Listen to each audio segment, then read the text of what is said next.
discover the natural power of ashwagandha, an ancient herb known for its healing properties. For over 3,000 years, ashwagandha has been trusted to reduce stress, increase energy, and improve focus. Our ashwagandha is carefully grown, harvested, and processed to retain its maximum potency. Each root is hand-picked and dried, then ground into a pure organic powder, ensuring the highest quality.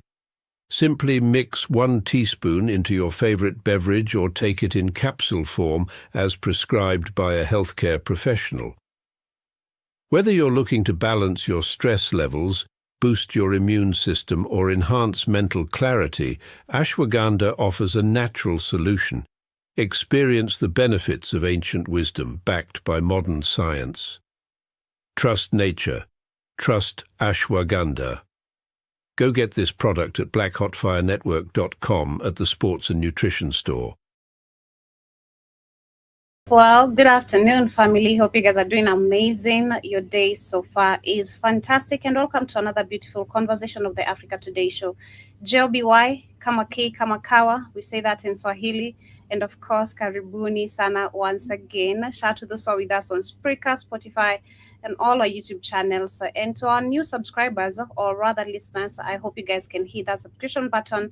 And feel free to download our app where you can get those amazing supplements. Karibuni, as of course, yet another Wednesday where we get to share amazing history videos. And I hope you guys today are ready. I have quite some interesting video today, and I hope time literally allows us to share all that, because also we're going to talk about a little bit of Carmelo Anthony's case, how it's going, where we can see the legal team has filed motion requesting new trial and the judge to be removed from the case. We also, of course, have much more of the conversation coming from New Jersey, where there's a father who has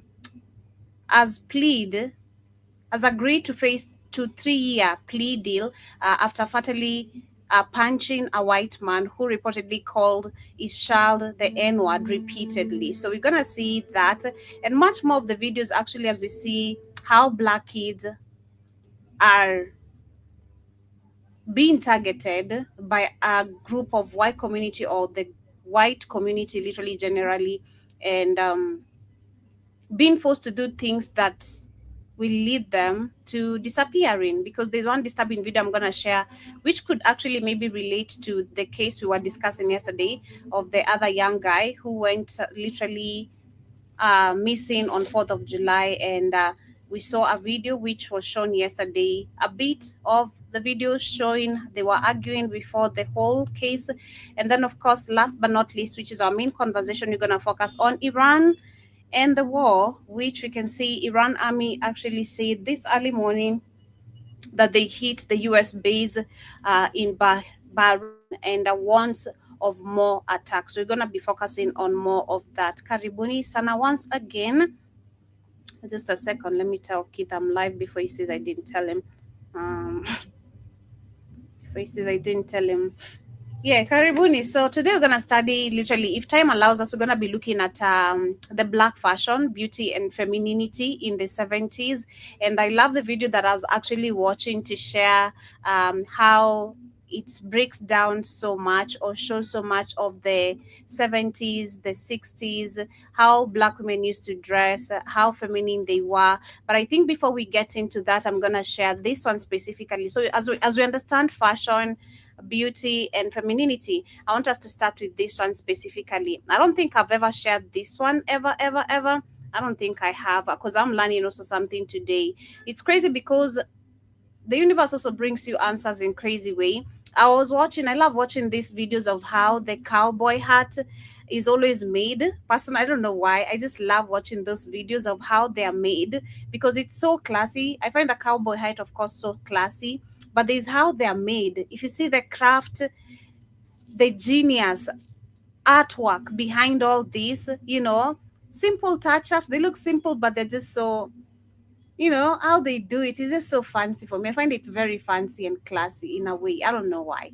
The cowboy has to be specific. So apparently, of course, there is an origination of everything. So a cowboy is not just a name that, existed amongst the white community. Maybe they'd love to say maybe they were the only cowboys, then black people, we copied them. That's what they love to say. Actually, the real original cowboys were majority black people, and it actually explains or breaks down more of how this is also originated to slavery, when we had black people being taken from Africa in countries like Angola and the rest, and being brought to white farmers who had herds to take care of them. And that's where the original term of cowboy, where it comes from. So I'm going to share that today. And of course, we'll see if time will allow us to share the Cowboys. second one as we continue. Yeah, Karibu Cowboys. sana. Asante sana, Joby. How you today? I'm good. You? I'm all right. You home? Of course, I'm about to leave out. Got to take my ass to Texas. Oh, That's okay. Yeah, I why I can missed tell when you're home. that's why I missed the show. I was asleep. I was knocked out. Okay. The Joby show. I said, oh shit, I'm sleeping. Over. Um, It's okay. It's okay. yeah, Cowboys. But they still everything. So, term boy. White men didn't call themselves each other boy. They like to be called boys. So, when black men after slavery start going westward, California, Nevada, Arizona, and all those other western states, West Texas. So they would work as ranch hands. They would be called cowboys. They want to take care of the cows, so they would call them boys still. So they became cowboys. But since that became such a idolized thing, white people, like they always do in the movies, they made white people now be the cowboys. So when you look at all the movies, white men are all now the cowboys. When in history, they never were the cowboys, they were black men. So that's how they take your history. They erase you again and put white people. Same thing they did with the Egypt stories, all these stuff. They take your stories and they make it white people. And since when you're not well educated, you don't know any of this history, everybody don't like teaching any history. You're like, wow, white people were cowboys, what they did in the West and fighting the Indians. You don't know that, no, that was black men. But see, they love just erase your history and then insert themselves as you. Mm-hmm. Mm-hmm. But go ahead, Joe.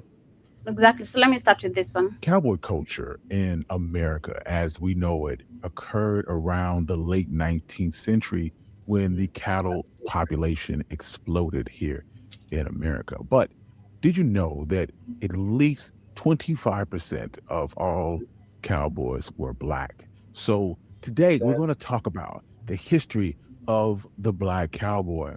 And if you like stories like this, you can find more stories like this at onemikehistory.com. Also, I have a second channel called One Mike 2. Please subscribe. But without further ado, let's get started. The cowboy is a symbol of the American West. It has its roots that stretch all the way back to ancient times and across continents, combining traditions from northern Mexico, vaqueros, and European culture, specifically Spanish influence. This blend started all the way back in the 16th century when Spanish conquistadors brought their cattle ranching practices along with horses and cattle to the Americas. See, at that time, horses had become extinct in the Americas. This radically changed the landscape and set the stage for cowboy culture to cultivate. These early horseback cattle herders adapted to the vast lands and sparse grasslands in what is now today Mexico and the southern United States. The term cowboy is, of course, rooted in Spanish culture. Originally, cowboy came from the word vaquero in Spanish, which translates to someone who handles cattle while riding a horse. The word vaquero itself is derived from vaca, which means cow, stemming from the Latin word vaca. Interestingly enough, English language had its own term for a cowboy. It was called a cow herd, and was used to describe a cattle herder akin to a shepherd for sheep. And this dates back to at least the year 1000. Regardless, by the 1700s, the term cowboy had appeared in English literature.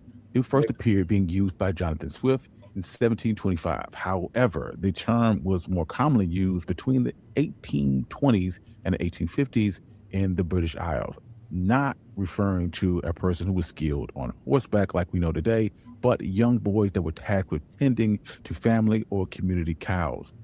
By the year 1849, the term cowboy started to become popular, and not everyone was quick to use it.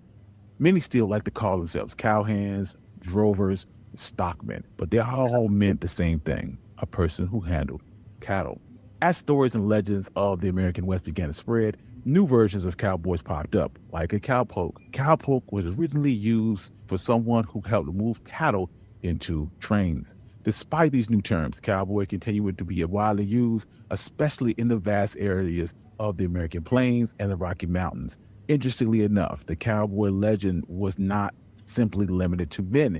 A few women embraced the lifestyle, and this led to the inclusion of the term cowgirl into the narrative. Yeah. This job was initially taken by young adults who often started as early as in their teens and were the primary participants in this very demanding way of life. These young cowboys came in a diverse mixture of American freedmen, Mexicans, and white settlers from various parts of the United States. They all share in this high risk, low paying work that was integral to cattle ranching across the vast American landscape. Despite their diverse backgrounds, a collective cowboy image would start to emerge, built on the trials and tribulations of their work and the camaraderie that they fostered.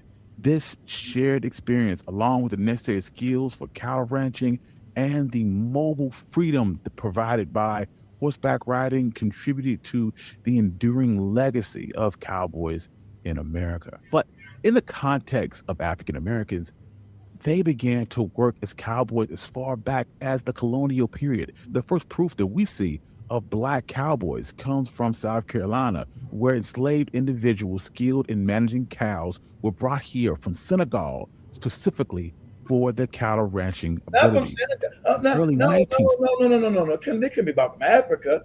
It's got to be indigenous Indians, right? They couldn't have been bought from these other people. South Africa. They know this can't be right. What would the FBA say? This can't be right. It can't be Senegal. That these other Africans were bought from that area. I mean, what called Senegal then, but it was called back then.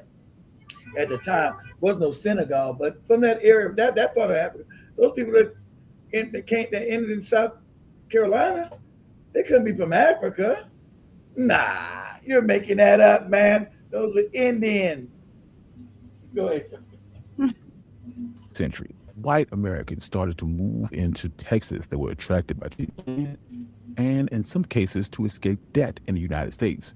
Even though Mexico had outlawed slavery at the time, these new settlers brought their slaves to work with them on their cotton farms and their cattle ranches.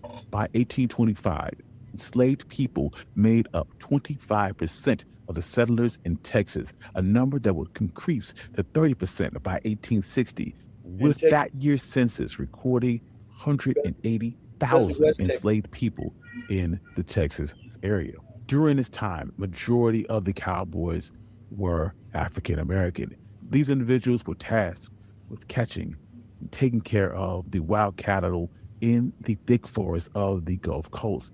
These Black cowboys would often work with vaqueros and would move large groups of cattle guided by oxen and followed by. And that's what I'm saying, Black Americans, okay? As Black people, we came together in America.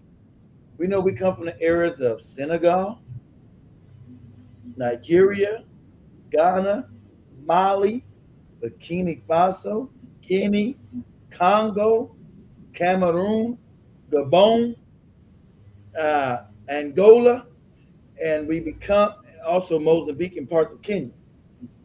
So we know as we got here, we became one people. We didn't have no more tribes. So we became Black Americans. And so that's what we see ourselves as. Even though we came from many parts of Africa, we melded into one people through time. Okay? That's what happened with us. So we've all parts of African people in us. But go ahead, Joe. Dogs.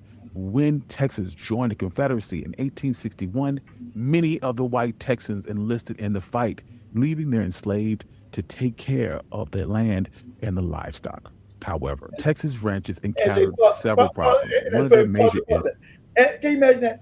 as these white people went to go fight, this is the Civil War he's talking about, as these white men in the South went to fight to keep the slaves that were back on their farms, tending to their farms and their ranches, to make sure they can continue to keep these Negroes enslaved.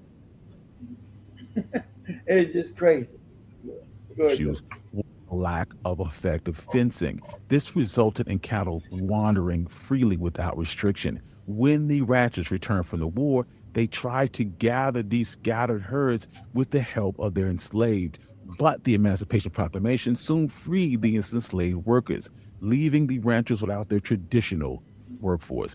Consequently, former enslaved individuals didn't have many jobs available to them. So many of them decided to work for the same ranchers that had previously enslaved them.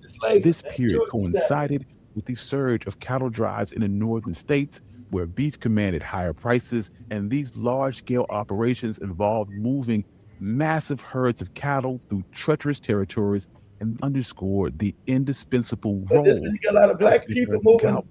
They didn't want to work for the old masters, so they would leave. This when you get going further west, California, New Mexico, Arizona, Nevada, Oregon, Washington State, all right, Idaho. So that's where you had the mass migration of black people moving westward because they weren't going to work for the same person that had them enslaved. That wasn't paying them anything still anyway. Because remember, there was no law to make sure they pay you do all this work, and you still don't get paid. So a lot of black Americans left and went out west. So that's when you find a lot of black people moving westward. And that's when you get Bass Reeves. And shout out to you guys see the thing they going after that goofy British actor, that David Aiello guy, right? Talking crazy. See, we've allowed these Africans to come over and stay in Africa and play you as your role. So they're going after David. This is a side, but because they're going after David Aiello, and they're going after Godfrey too. So I'm kind of mixed on Godfrey that they because internet beef is caught in the Let me explain this real quick while Joey's showing how. Let me explain it. So that David Aiello, the actor that played Martin Luther King, this African British dude, same way that this other British moron African playing Fred Hampton, he stunk at it too. But anyway, he was a terrible Fred Hampton. Anyway, because I can't go play a Kenyan, I'm African. I can't, I think I'm a great actor. I don't possess that cultural content, that cultural. I didn't grow up in Kenya, so I can't possess just the little quirks that a Kenyan would have, right? So we know that they brought these British black people here. The whites did, the Jews did, because they didn't want to give black Americans these roles because they said we were difficult, right? So they wanted to replace it with these British guys. So the British guy came on that David Aiello, who's now playing with Joey. Joey just showed the picture. It made me think about when Joey was playing these pictures. They just showed Bass Reeves. So we know Bass Reeves is one of the most famous African American lawmen who they turned white. We all know they made him white in the movies. So we know they made Bass Reeves a white man when they turned him into the movies, and he became the Lone Ranger. Right. So now David Aiello is playing all these black Americans who he has contempt for. So he was on the thing with another Nigerian, Godfrey. And Godfrey's like, I think they're gonna bury Godfrey now. So David Aiello got here talking crazy. Said, you talking about a Southern accent where the Southerners talk. I'm gonna have Joey play that real quick.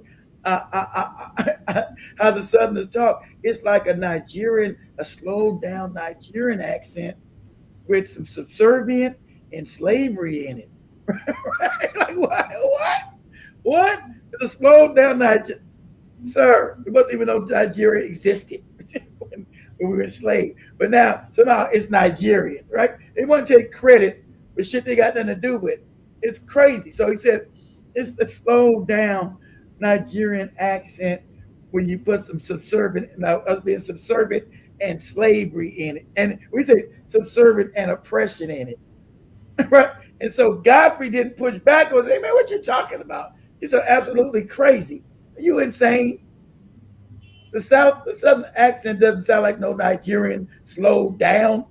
your pigeon language slowed down with some subservient and slavery in it. So, so you know, and these British, they're not respected in English, right? In England, they can't get any jobs there, so they will let here to get jobs because there's nobody. What have they done? There's nobody that they never fought anybody. So there's no stories to tell about Black British and a lot of these goofy Africans. Sadly, who you fought? They can do the mama, but that's Kenya's story. Who can the Nigerian show that they fought the white man? They were helping. Those no stories of them. They got to come cosplay us. Do they have some kind of contempt and jealousy? Shout out to the Kenya guy, got it right. So I've always told you guys about this jealousy that the Africans have about Black Americans. It's crazy, and he's right. See, I showed you this is what it is because they've done so much. But he's over here talking crazy. Let's see if I can find it. He's over here talking crazy about subservient, right? Let's see. I don't know. Here they go. They already know it's a topic right now. David Aiello. Yeah, all right. As soon as I put his name up, because he's trending. Hold on. It's just always the disrespect with these people. Says the southern accent is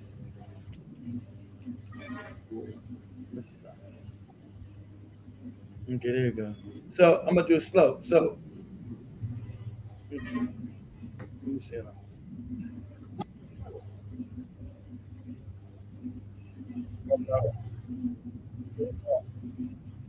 Hold on, let me start. So let me see what it's gonna say.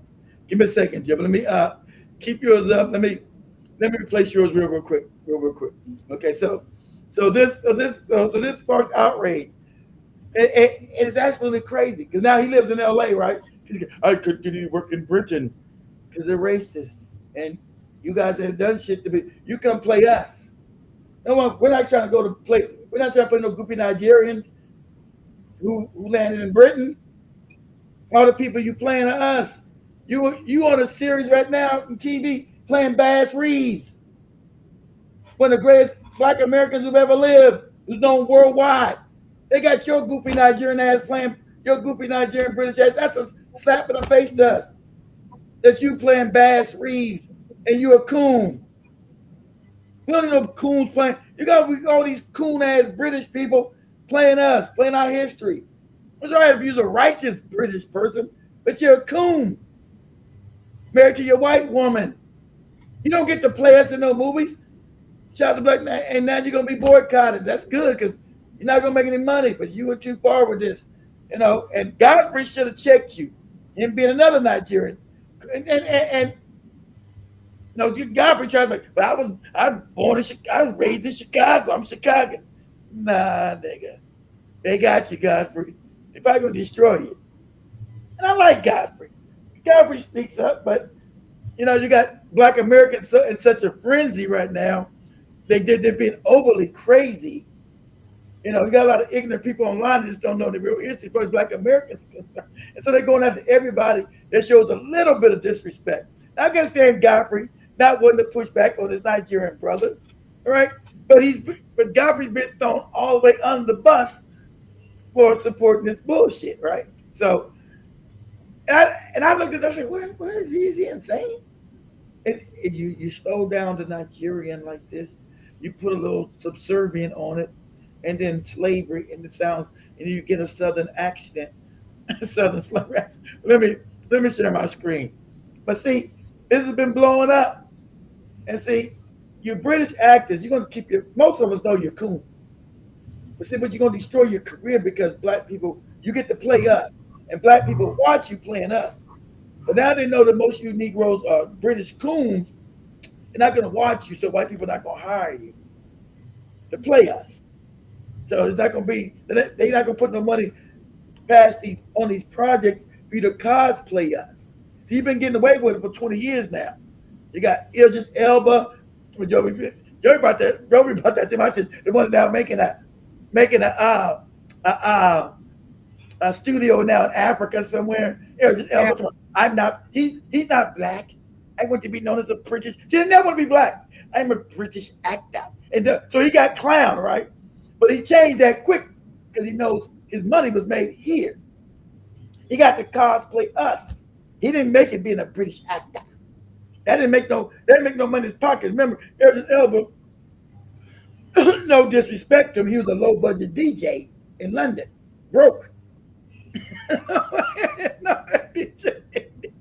DJing. Yeah, the DJ. Yeah, that was before Anna Piano was a thing for joking. I don't think Idris Elba was playing on Anna Piano back in the day, right? He was mostly playing hip hop. He was a hip hop. Now check this out. He was a hip hop DJ in London. I'm a hip hop DJ in London, love. Yes. All right, let me show that. All right. So when he got to talking crazy, I got to give Idris Elba. He pulled back quick. He kept his mouth shut. You know, hey, that's my money. I better shut up. This David Aiello, he doubled down on the foolishness, and now he's been canceled, right? If white people can't use you, Dooman, to play us, you're done. It's not going to work. So if you turn your like over the guy,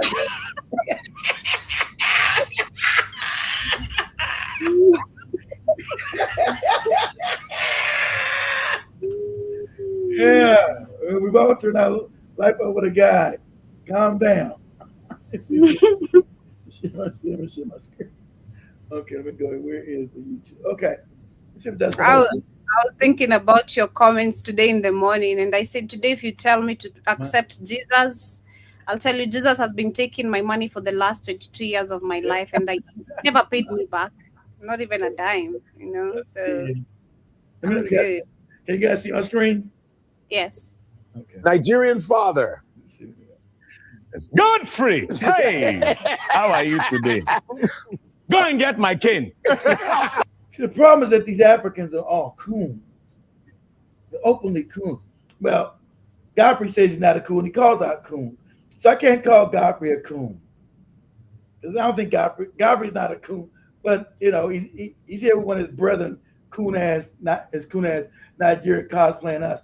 So it says, David Aiello issues an unreserved apology after the Southern accent comments sparked outrage. Right. It slowed down Nigerian with some subservient, and then you add a little bit of slavery to it. Like, what? What? I can't understand. I know the Southern accent is bad. I get it. At least I can understand this. You know, a lot of Southern accent, I can't understand it either. I don't keep running. Depending on where I'm at, if I'm in New Orleans, many parts of Alabama, Mississippi, I can't understand that shit. But I can't understand Nigerian at all. What we say, Joby? Talk Ebonics. You better learn how to talk Ebonics. You know? That's a Southern accent, Joe. Different, but I see Ebonics with a Southern accent, Joe. It's different. It's got Ebonics in it. It's also Southern. Go and get my cane. I remember that. Woo! Imagine you have to go and get the cane for yourself. Oh yeah, but go and get my cane. I don't know where it is. You'll be flogged. Yeah. Or just American. No, American. This is an American accent. Did I try and be Godfrey? Uh-oh.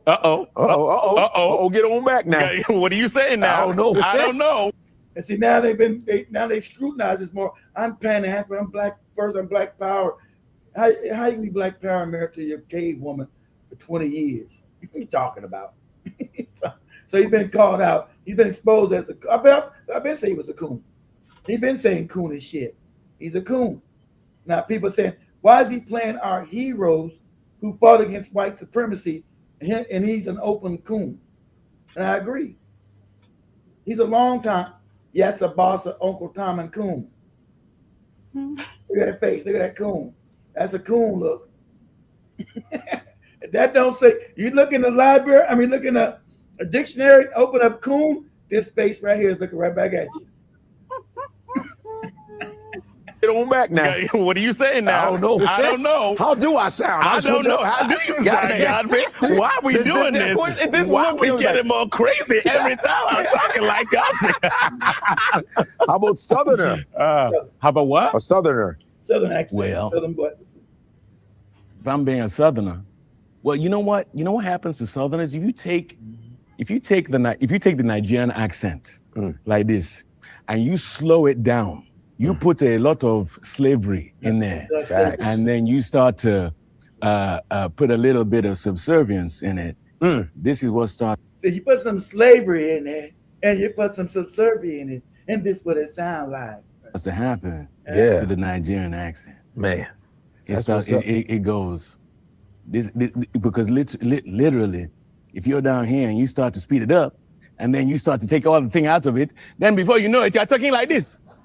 Now we are free again. Don't talk nothing like that. But see, that's them trying to say that Nigerians has something to do with Black American accent, which is absolutely, that's these Nigerians taking credit for something that had nothing to do with. That's what these goopy Africans do, because there's nothing you can turn to Nigeria and say, you know, what have they done? Nothing. What has goopy Nigerians invented? What have they done? So that's them taking credit. Well, in some way, it's a Nigerian accent slowed down. You're like, what? You out of your fucking mind? First of all, there was no Nigeria. It didn't even exist. Nigeria's 100 years old. What are you talking about? There was no fucking Nigeria. You had kingdoms, but you didn't have there was no Nigeria. Nigeria didn't exist. So what Nigerian accent are we talking about? You got all these different tribes in Nigeria with different accents. So what Nigerian are you talking about? First of all. So like I said, that this open disrespect is now being let me take this down. This open disrespect is now being, he gave an apology because he's scared, because now his money's about to get messed up, right? His money. He didn't find it. And Godfrey laughed at it while saying, hey man, it's just kind of disrespectful. You done made your money. Pretend to be these people. He was Martin Luther King, Oprah Goofy, no good ass put you in that movie. You played Fast. Who else? Oh, you also played, well, Joey showed yesterday when we talking about the fighters, right? Come back from the military, right? And Joby showed you the Tuskegee Airmen, who were actually the greatest pilots, right? He got to play a Tuskegee Airman too in a movie called Red Tails. So they put him in a movie called Red Tails where he's playing us as a pilot when there was no motherfuckers flying in Nigeria at all at that time. So he got to cosplay us being a pilot, the greatest pilots of all time. So he cosplayed us. So they let him cosplay us again, because he was in Red Tails. He was in Red Tails, which is a movie came out about 10 years ago, maybe 19 years ago. Pretty decent movie, but you know he got to play us being pilots, right, in World War II. And as I'm saying, the craziness, it's crazy. So now Black Americans are saying, hey, no more. You don't get to play us. You don't respect us. How you over here playing our heroes? Go play some Nigerian hero. I don't want to play no Nigerian hero. I don't know none of it. He wasn't. How many times the guy? No, he wasn't. I'm a study too young for that. That's 25 years ago. That's 20. That's Joby. That's 27. Homicide came out when Joby was a baby. He's not that old. Goddamn. He wasn't 12. That's the other British guy, 12 years a slave. Oh, the British guy. Okay. But the guy who played in Amistad, he's African, but he never shows no disrespect. And you talk about the other British guy, he keeps his mouth shut. What's his name? I can never pronounce the guy. Because remember, they were all foreigners. We had the Kenyan, what's her name? Previously, we had the Peter, who's Kenyan, and we had the other Nigerian. What's that guy's name? But he knows to keep his fucking mouth shut. What the hell? And I think he's a coon too, but I can't say he's never said nothing crazy, right? So I can't, we know he's Nigerian because I can't pronounce that name. 12 Years a Slave. What's that guy's name? What's that guy's name in 12 Years a Slave? It was him, and it was Peter and Lupita, right? Lupita's a coon. We know she's a coon, but Lupita keeps her mouth shut. Everybody knows Lupita's a coon. She's an old-time Uncle Tom coon, right? But Lupita knows enough to keep her fucking mouth shut, or she'll get canceled. So she don't say shit. She just ask a question. I don't know nothing. She shuts up. Like Joby said, that's the Kenyan culture. You're right.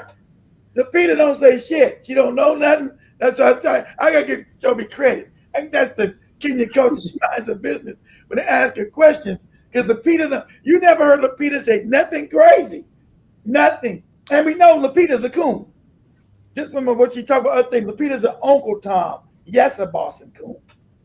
But she knows to keep her fucking mouth shut. Because remember, Lupita plays only American blacks. She played a bunch of famous black Americans. She ain't playing nobody in Kenya. She's playing us. But she knows to keep her fucking mouth shut. So I will agree with JoJo said, because I was listening to JoJo this morning about keeping your mouth shut, mind your business. That's true. But the Nigerians don't. Them, everywhere they go, they're disrespectful. Everybody wants them out of their country. South Africans want them out. Kenyans want them. Everywhere they go, it's some disrespectful shit with these niggas every time. So, what was that lady name that played Harriet Tubman? That disrespectful broad. What was her name? The Nigerian lady playing another famous black American, talking crazy. So, let's see. Are you going to accept the job offer or continue living this? I'm going to live in sin. I'm going to live in sin, okay? I'm going to let the devil come get me. I choose to live in sin. So, if you don't mind, I'm going to live in sin, fast C5W. I'm going to live in sin. And when I get there, I'm going to whip the devil's ass when I get to hell. I'm going to say, what you doing in my place, devil? Okay? I'm going to fight him. You know, so bigger long, yeah. I'm gonna go back to yours. But like I said, Cynthia Erivo, that's her name. Cynthia Erivo, that's the Nigeria, right? Everybody's now canceling her ass. They gotta do an all famous person. She played Harriet Tubman, famous black American, and was having all the disrespect right there. The white people, we're gonna let her play Aretha Franklin. Aretha Franklin, before she died, said, "Don't let this disrespectful Nigerian lady pay me in no movie." This was Aretha Franklin before she died. So I don't want this Nigerian British to pay me. She can't play my essence. I'm not fucking Nigerian. She can't play me. So they put it like a TV show. They went and got what's her name? That Hudson girl to play what's it, Jennifer Hudson to play Aretha Franklin, because they got wind. They said, we're gonna let this British Nigerian play. You said, and Aretha Franklin said, absolutely not. Are you out of your damn mind? I don't know about no Nigerian lady play me. What are you talking about? I want a black American who knows the essence of black American people. What are you talking about? Right? That Cynthia Erivo lady, right? And so when they had to play Harriet, that movie flopped. We're like, hey man, what the hell are you talking about? What are you talking about? So now David Oyelowo, his career is falling before him, right? Because let me show this real quick. Let me do this real quick. Damn Nat, hold on, give me a second. Give me 1 second. So he's making his apology. He don't mean it. He doesn't mean it. So we're gonna do this right here. So I'm gonna show this real.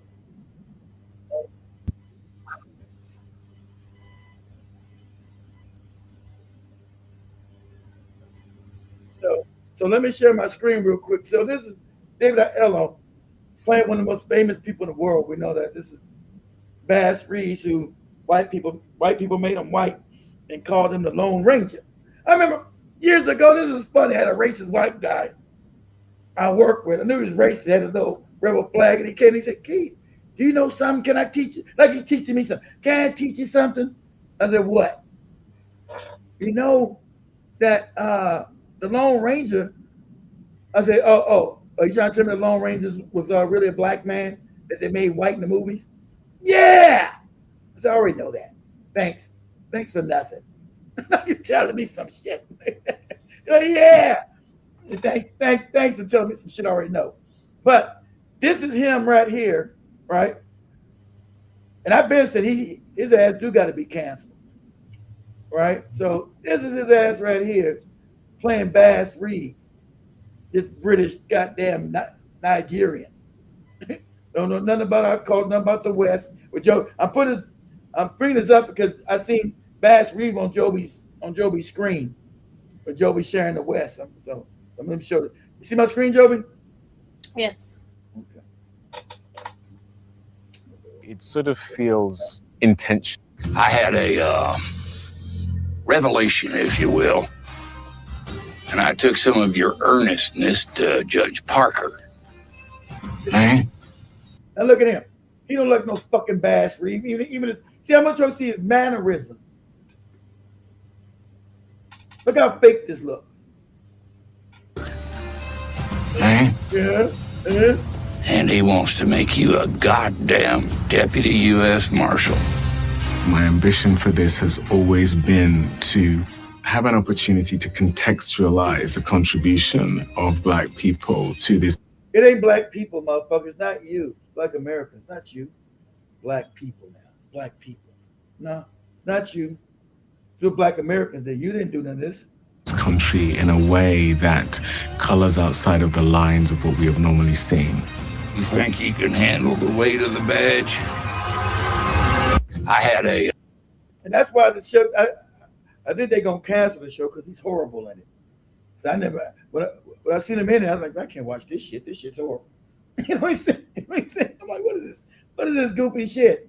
He looks British. Same way they said about, you have, who's that actor? They were talking about Idris Elba. They knew he wasn't black when they had him for The Wire and they had him read. They come and do an audition, and the white people like, wow.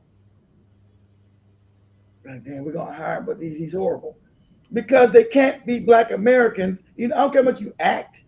I can't play it's like I'm Kenyan. I can act. Like Joe can do the goofy accent. She can't be a South African. They'll still get her because they'll see her mannerisms and not South Africans. And they'll listen to a goofy accent, yeah. But they'll see her mannerisms about the things they do every day and how they do slang every day amongst themselves. And say, your ass ain't South African. You tricky with that accent, girl, but we know your ass ain't South African. You're Cordy. I'm a quick learner on accents. So Not the accent. I'm a quick adapter also of culture. Don't play with me. Yeah, I'm a quick adapter. Didn't someone say I'm talking Ebonics exactly? I'm a quick adapter of shit. Don't play with me, you know. I may be maybe a smaller one on some stuff, but not on everything, you know. Not on everything. So people would know whether or not just some kind of mannerism. They would laugh about Idris Elba when they put him on The Wire. They knew his mannerisms were not black American. He's trying to do the black accent. And he said behind the scenes, the white producers was laughing. They were laughing at his ass because he was too British. He was trying to bring, that's when Idris Elba just started. He was trying to play a black person. He had the accent down like, yo, he had the accent, but they knew he wasn't because his mannerisms. So the producers said they went back and started laughing. They weren't laughing in his face. God damn, this motherfucker's mannerisms was terrible. You see, he's not from here, but he's got the accent down. Idris Elba had the accent, but he didn't have the swagger. He didn't have the, you know, just like this moron trying to be Bass Reeves. You can clearly see this motherfucker's no Bass Reeves. And shout to everybody. And that's a Ugandan guy. He keeps his mouth shut too. Who played when we played the movie with Fred Hampton? He was terrible. That movie was horrible. It was so bad. Him trying to play Fred Hampton, be a black person from Chicago. That's why people goofed on it. It was so bad. And the producer should have known. This movie's garbage. This dude, Ugandan motherfucker, is not. He can't even get the Chicago accent down right. I'm not from Chicago. I'm not good with accents like Joey. So I can't even get the Chicago accent. People know I'm not from no damn Chicago. I can't even get the Chicago accent down right. No, I'm keeping it real. I'm keeping it 100. Like me trying to sound like I'm from Atlanta. I can't get that shit down. You know, people know. His ass from California. Yeah, I'm Cali. So, but got this Ugandan trying to play Fred Hampton. It was horrible. The movie concept was good, but I said, man, you could have got the right actor for this part. This guy's not Fred Hampton. He's just horrible. He's not good. He's not good in the role. But They let him survive because he's a coon. He said coon as shit, but he's kept his mouth shut. See, a lot of these Africans have never fought for anything, so they're coon. And then they give an opportunity by white people. It's the white people that gave me opportunity, not you black people. But you're playing us. You're not playing about white. You're playing us. You're not playing them. You're playing us. It's not your history you're playing. You're playing our history. This is us. This is our lineage. This is our history. This is from our bones. It's our bones. Not you. I'm not going over there trying to play a Nigerian prince in one of them goofy Nollywood movies and have all this kind of cake soap on my face, bleaching my face. Go ahead, Joey. Go ahead. Go ahead, continue your video. I'm not going to continue with that. I'll pick it up from there on Wednesday so I can share it with the video I had also penned in. So you can combine the stories, both the stories, because I wanted to share both of them. Since time is not going to allow. We got a whole hour. We got like hour and 15 minutes. With you? No, we don't. It's you. But yeah, let's talk a little bit about Carmelo Anthony's new update, the case update. Earlier today, I saw that his new legal team did file for motions requesting a new trial and that the judge should be removed from the case. So let me share a bit of that and then we continue from there. Just a second. His legal team has officially filed 2 motions. One, to have the judge who presided over the case removed from any further proceedings, and 2, to have his sentence overturned. As it pertains to the judge being asked to recuse himself, they're saying that he made a statement to a local television station as well as a written statement to Fox News saying that he defends his verdict, that he feels like Carmelo Anthony got a fair trial. And the new legal team is saying that he cannot be a part of any post proceedings based on those statements because he would be biased since he already confirmed that he feels like the verdict was fair. In the second motion, where they're asking for a new trial, they are saying that Carmelo Anthony's constitutional rights were violated and that they did not allow the trial to be accessible to the public, and saying that the prosecutors essentially backed away from an off-the-record agreement that led to Carmelo Anthony not testifying on his own behalf. So it is official. The ball has started rolling as promised by his new legal team in the appeal process for Carmelo Anthony. It looks like Carmelo Anthony's team is fighting for a new trial and to get Judge John Roach dismissed. If you remember a couple of weeks ago, I reported that Carmelo Anthony had a new legal team behind him. And baby, they are not wasting any time. According to reports, Carmelo Anthony's team filed 2 motions. One to remove Judge John Roach from all post-trial proceedings, and another asking to have Carmelo Anthony's conviction thrown out completely. According to the motion, Carmelo Anthony's team argues that a new trial issue should be decided by a whole different judge and not Judge John Roach, and they want him to recuse himself. The reason Carmelo Anthony's team wants him to be dismissed is because of this interview. Did the jury get it right? Yeah, they did. You know why? Because they were picked based upon the law, the facts. Jury, and they got a verdict. Carmelo Anthony's team also said he defended his courtroom rulings, declared Carmelo Anthony's trial a fair trial. He also said that Collin County should be the example for all murder trial proceedings. Yeah, where white people get to judge everybody and their mama? I'm sorry. The second motion filed said Carmelo Anthony's constitutional rights were violated. His team also argued that courtroom access restrictions deprived him of a public trial. Prosecutors backed away from the off-record agreement that ultimately did not allow Carmelo Anthony to testify. In his own defense, we all know Carmelo Anthony got 35 years with a possible parole in like 17. Just because his team filed these motions doesn't mean they're going to get them, but we're going to keep our fingers crossed. Yeah, so let's hope the judge is going to literally be removed from the case, and we see how the case is going to happen. Maybe for once, we're gonna see this political, but it's got a light on it. They want to bury it. They want to keep his ass in prison, but it's got such a light on it. It's so obviously that it was a biased trial that they might have no choice but to, go ahead and have another trial, because this was obviously railroaded. But You know, a lot of white people don't even care. They're like, so what? We don't care. We don't care. We know we're racist. We don't care if you know we're racist. See how racism works better when most people pretend like it doesn't exist. It can do more damage when you can pretend like it doesn't exist.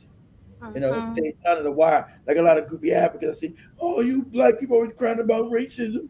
Racism doesn't exist. The white man is not the bad. You know, same shit they were doing in Africa. But like I said, shout out to the Kenyans waking up. They know who the fuck is the problem. There's imperialism white people still in the country. You know, the Africans been under this goofy ass. A lot of American black coons. It always morphosizes itself to be more stealthy. It changes. It becomes more sophisticated. It doesn't. It's able to rule you better with it not being in your face. But now it has to be close and personal in your face, because with them dying out and them scared of losing power globally, they got to be upfront and in your face with it. Right? They got to be brutal. Everybody want to brutalize you again. They got to keep it brutal in your face to hold power, because their power is waning. That's why they run around here like chickens with their heads cut off. They're scared. They see it, an assertion of African people globally, and their power is almost on the way out. And that's why I always want to segue this eventually into Iran and the restart of this war. What's this, Joby? We're getting into that just in a second. We also have in New Jersey, where there is a black father who agrees to 3-year plea deal after fatally punching a white man who repeatedly called his children the N-word, and the judge said he should have called the police. So I think call the police. They never haven't called the police. Police would have Jordan and called his ass a nigga. Exactly. So exactly. It's like, this is the point where I feel like there's some parents who are trying to take matters into their own hands, because there's already so much that is out of hand, and the police or investigations are not being done correctly. There's a lot of ignorance when it comes to the black people's and their life and their children, to be specific. The children, the women, the men, everyone is a target. So I'm proud of him. For once, at least, you've seen a man who is that's what we're supposed to do. You let somebody just come. And he had a pretty good punch because he killed the guy. But the white man to death for saying that word. Hey, keep your mouth shut talking about my kids. You don't get to berate my children, disrespect them, and walk free. Exactly. And another same case, we have another video also showing how, I'd say, similarity to the case we are now reporting yesterday. This issue of going swimming. Going swimming with some white kids. This shows actually now something totally different. This is not the same video, but this is where a black boy went swimming with a group of white children or boys, and they were forcing him to swim. The same thing, it goes back to what you are saying. Most of the black people don't know how to swim. So the boy was insistently telling them, I don't know how to swim. I don't know how to swim. So I don't know what really happened. Take the best on or nothing. They didn't go save him. Did he die? The reports are not clear, because they say a black child shouldn't have endured monkey noises, because they were doing monkey noises. The racial slurs, humiliating him, telling him he's not a man enough. How dare he doesn't know how to swim? Why does he have a life jacket? A life-saving jacket and all that. So it's crazy. Whose parents are these? Whose parents are these? Whose parents? Let me kids are with white savages. I still don't understand this.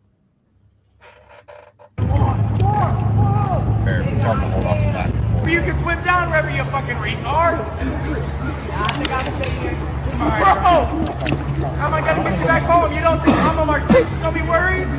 Yeah, your mom's name. My dad, your mom. They're telling me your mommy is gonna be worried. Is your dad gonna be worried? Remember, I told you, I always said it, a chimpanzee colony. These savages have chimp in them. Mass amounts of chimp in their DNA. And that's why they behave in such ways. It's about dominance, not about any empathy. You're dealing with a human that looks like you're dealing with an animal that looks like a human. You're dealing with a humanized animal. That's why, Joby showed you a couple of weeks ago, they have fucking dead deers on the side of the road. So you're dealing with a humanized animal. And black people ain't understood this. This is genetically factual. You know, you're able to humanize animal, not a human being. So who's leaving their kids alone with these people? It's crazy. About you. I think that's why.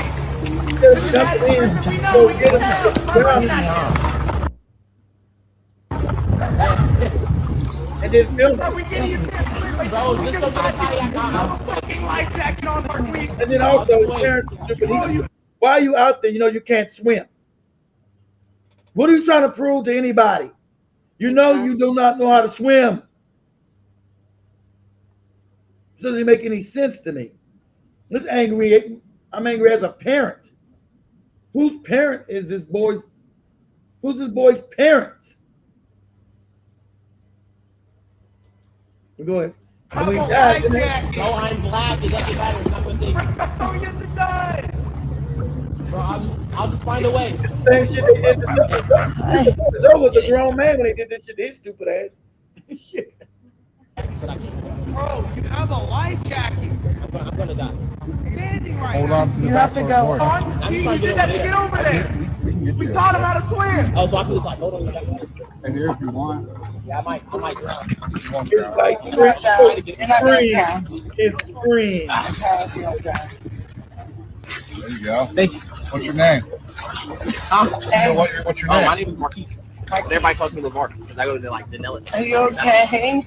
Are you okay? Are you okay? Yeah. Okay. I was okay getting over here. They think I'm about to swim back. I can't even swim. Good job right now. Yes, it's crazy. Why are you going somewhere, man? Please.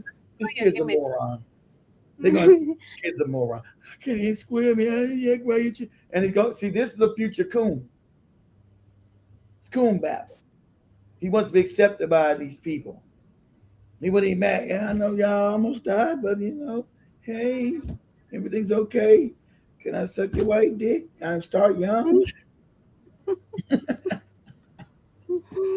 Oh my God. So we have the main conversation. I think if time is going to lose, I'm going to go back to my videos before we wind up later and finish those videos that I've left pending then. But we're getting into the Iran war. Recently, that was early today in the morning, we had a report from Iran saying that they have hit the U.S. base in Bahrain and warned of more attacks. In Kuwait. So, yes, what we found out about this thing, America's not, this is white supremacy. I think for them, based in race, sorry, you goofy Africans in America, stand this. It's going to make anything about race, black people, shut up, stupid. So, they had a memorandum of understanding, you guys, that was signed a few weeks ago. And America's constantly broken because they don't want to be held to any certain standards where they can't practice their white supremacist savagery. Kill at will, blow up shit, and just take, right? Because Iran had,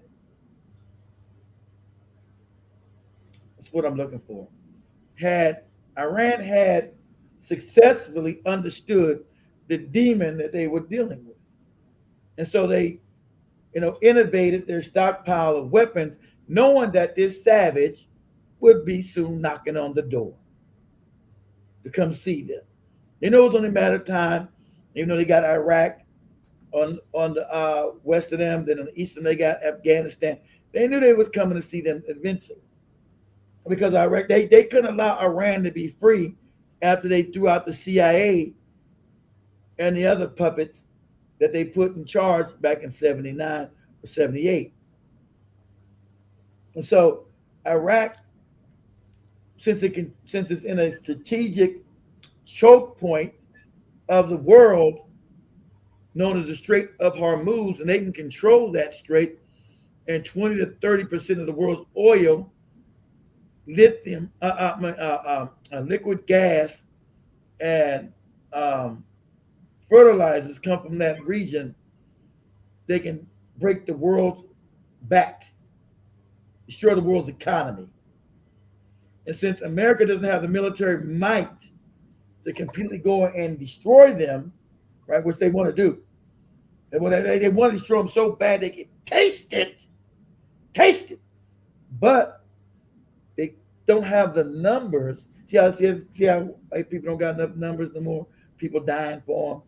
Military's not big enough, right?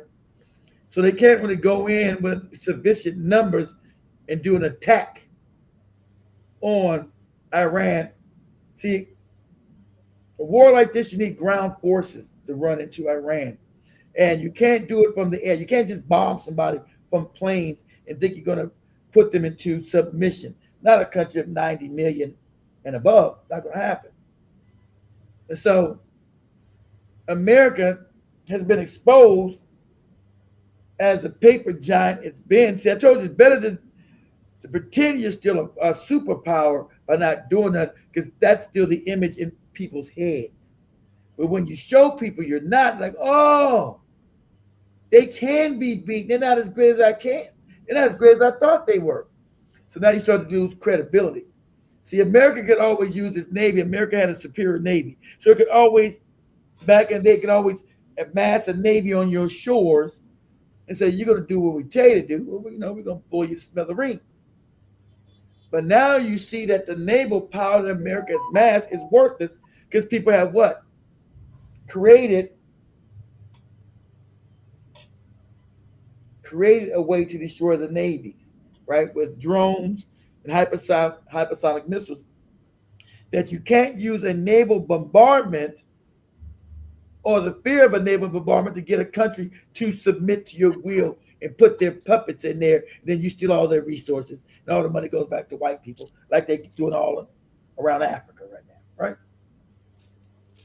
Right, and the rest of the world, because they're natural thieves. Because remember, they come from savages who never had anything. So that's still their mental state. Stealing, robbing. And since everybody respects power, as we had all the other races bow down to white people. So they set up a racial pyramid scheme around the world, white on top, black on the bottom. That's why all other people around the world disrespect black people, no matter what groupie name you call yourself. Indian, Nigerian, Kenyan, Black American, Jamaican, whatever groupie name you decide. As a black person, you're on the bottom. Where I designed it. And so, and people went along with that because America had what? Because white people had what? The military might to back up what they wanted to do. They had the aggression, the violence to make you do what they need to do. So this is a kink in the armor that Iran has been able to stand on its feet and not give white people their assholes. And see, and this is doing something to white psychology in the White House and also in Europe. They can see the decline of their power in real time. Remember, these savages have been able to destroy countries for 500 years, invade them, steal, rape, kill at will. No one able to stop them. So with Iran being able to put a stop on it, they can't accept this. They won't accept it. So they're willing, as Dr. John Clark told you, they're willing to blow up the world if they can't control it. If he can't control it and own the resource and be on top, he'll rather blow this bitch up. So nobody will have it. And so that's what you're seeing. Because with this engaging now, Iran's already said, yeah, we're going to destroy the world's economy. So I want you guys to get ready. Iran said, we're not going to show our asshole to you. We're just going to go down with the ship. And if you guys don't understand, they've had these over the 4th, they did it on purpose. The funeral for their leader that the Americans murdered, the kids. Remember, they murdered the leader's whole family. They murdered the leader's whole family. His daughter, his grandkids, blew up them children. Understand, this is how evil these white people are. Right? So they made sure they put it on America's Independence Day as a slap in the face to America. And you had crowds, I think this is the biggest crowds in the world has ever seen for a funeral. Between 20 and 30 million people out there. Because the previous biggest one in the Guinness World Record books was the last leader I told them when they first overthrew the white man in Iran, the Shah in 79, 78. When he died in 89, that was the biggest funeral ever. But I think this is double that. So that destroyed their fake white superiority credibility. Oh, we're going to bomb Iran to help the people. Remember, they're always going to help the people. That's the word they're doing about Burkina Faso too, setting it up. Oh, the Burkina Faso people are under threat, and it's civil rights being. These people don't give a shit about those civil rights and people. But that's the scam they use. We got to go help the black people in Burkina Faso because their civil rights are now being abused. They've been abused because now they're trying to take back their power and their money. And how dare you? So this is what's going on now. So now we find out that America, through Israel, right? We know it's out. See, the secret's out now. There's no more allegedly. Everybody's now where I'm at. Even the Kenyans now know what I've been telling for 25 fucking years. Who runs this world? Who runs this country? So now it's openly known that It's Not Real runs this country through the Rothschild family. It's known now. And now it's not no more fringe theory. It's not no longer there's no longer a speculation or conspiracy theory. This is known. And it's being said. Right? It's now being said. Reason why you get shadow banned. They own everything. You say they own everything, you get you anti-Semitic and all those other big talking points.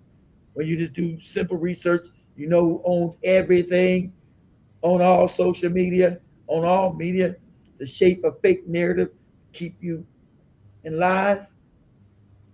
So now with this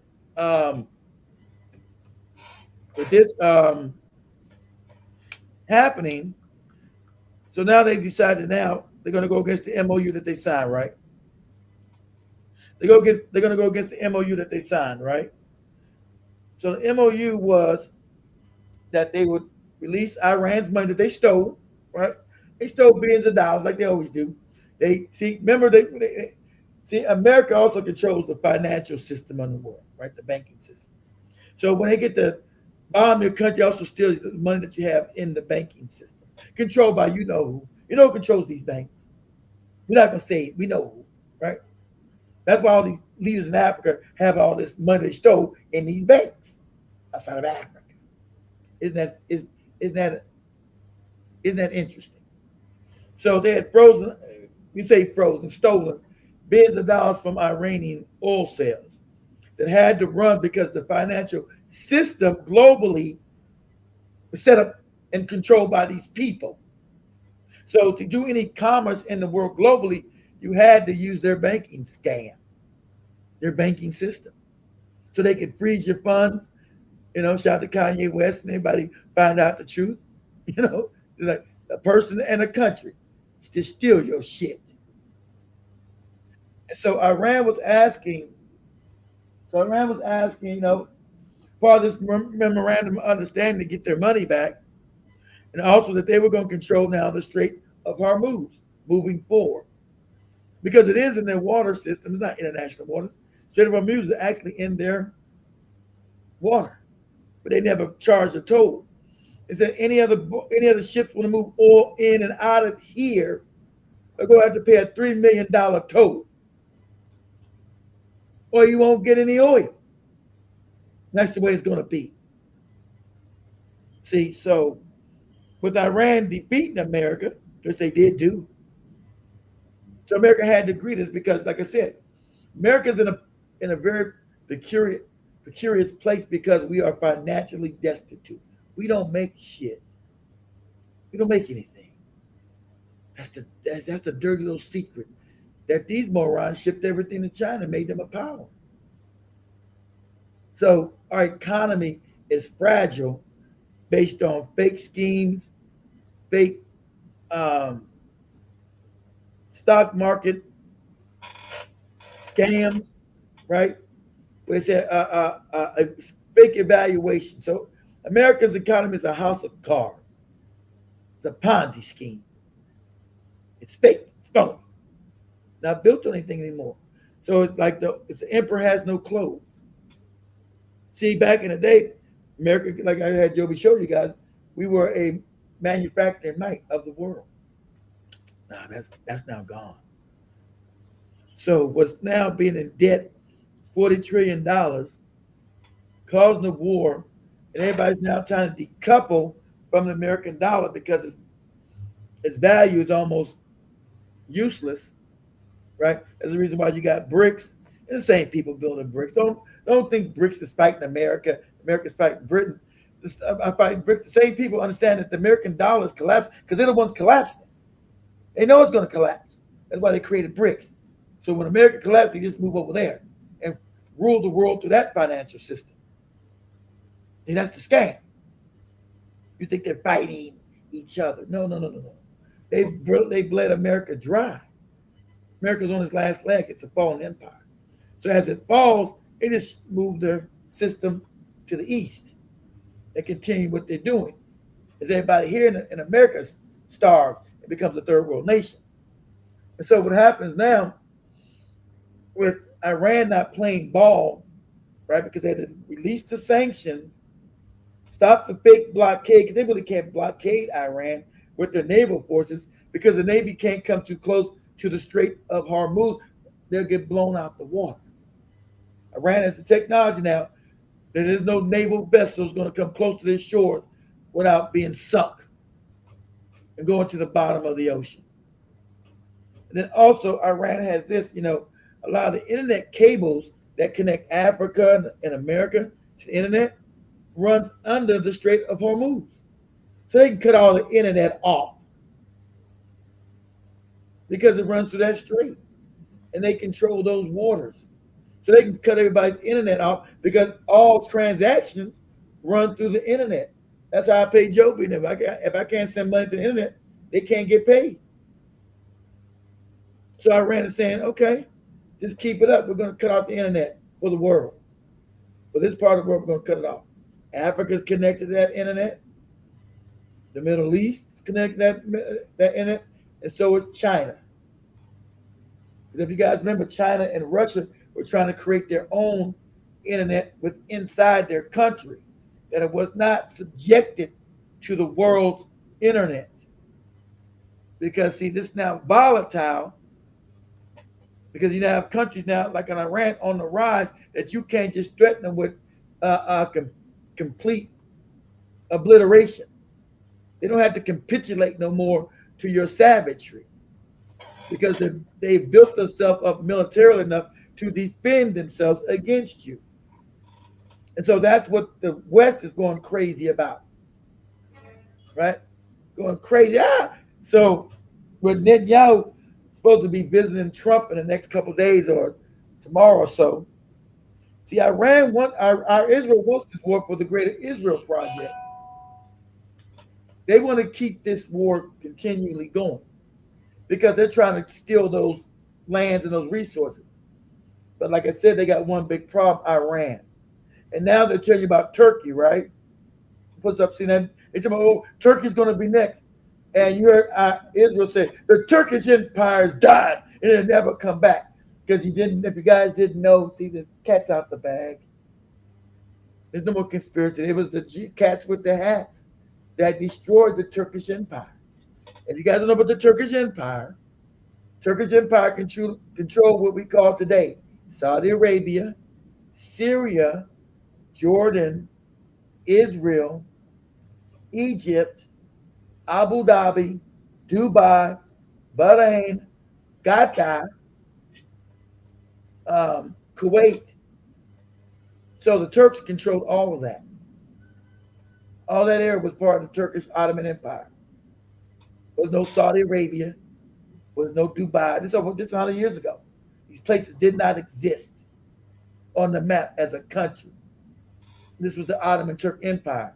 So the reason for the First World War, the Rothschilds wanted to break up they wanted to break up Russia and break up the Ottoman Empire. They got a 2-for-1. They got control of Russia. They didn't break it up, but they got control of it. What we call the fake revolution created by the cats with the hats. And so they were trying to get 2 for 1. They wanted to break up the Ottoman Empire. But they got that done because they couldn't create Israel, remember, without the Ottomans being destroyed. It's known history now. No more conspiracy theories. Because they came to the Ottomans in the 1800s and asked the Ottomans, could they take Israel? And the Turks said, absolutely not. Hell no. These are the Zionists. These are the Zionists that actually run the world now.